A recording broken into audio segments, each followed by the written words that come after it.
This is what you might have missed on BCSN's Sports Nightly. The Walleye Wrap is brought to you by UA Local 50 plumbers, steam fitters, and service members.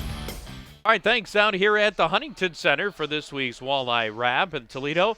As we told you last week, tough week ahead. Couple of home games, but some crazy travel kind of in between, going up into Canada to take on the Brampton Beasts. Let's show you how the whole week happened. Let's start Thursday morning. The Toledo Walleye were taking on the Kalamazoo Wings right here at the Huntington Center for a morning start. And Toledo would start early with some offense. Shane Birschbach following up a rush by Josh Shalla gave Toledo a 1-0 lead. Then the Walleye, Tyler Sakura set it to the front of the net. Dominic Zombo was there to finish it. 2-0 Toledo. And it would stay that way until late in the third period. Kalamazoo down a goal.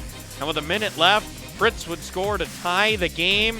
And then in the shootout, Jake Patterson beaten there.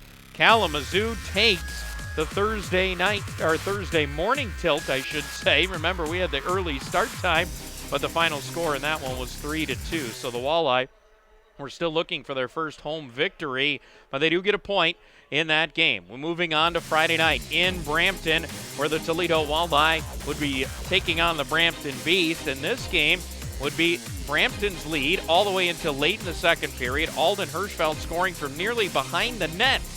That would tie the game at 1. Brampton, though, with a quick goal just 90 seconds into the third period. They had a 2-1 lead before Toledo would rebound. Max Gady scoring to tie the game.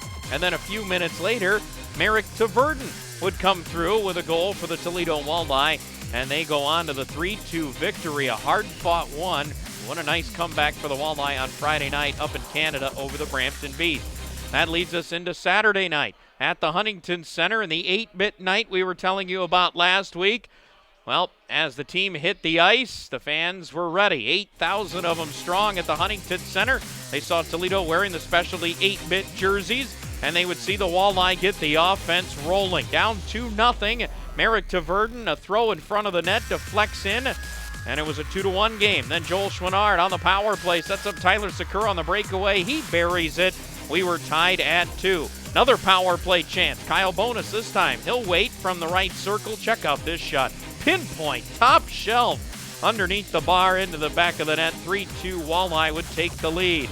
Then in the second period, after the Comets had tied it, here comes the Walleye again. Josh Shalla on the rebound of the Taverden chance, and it was 4-3 Walleye. Then on the power play, once again, another theme. Alden Hirschfeld, he was there, buried the rebound, and Toledo with a 5-3 lead. They would go on to the 6-4 final, outshooting the Fort Wayne Comets on Saturday night to pick up the victory. This is what's coming up for the Toledo Walleye. They'll be back out here at the Huntington Center for a home game on Friday night, taking on the Brampton Beast. Then it's back to the road for the Toledo Walleye, starting a 4-game swing with a pair of games over the weekend. They'll take on the Fort Wayne Comets Saturday night at Fort Wayne, and then on Sunday afternoon they'll be in Kalamazoo to wrap up the weekend. And of course we'll show you how the Toledo Walleye does before they head to Indianapolis the following week, and we'll talk more about that coming up next week. For now, back to you guys. Be sure to watch Sports Nightly weeknights at 10:30 on BCSN and follow us on Twitter at sports_nightly.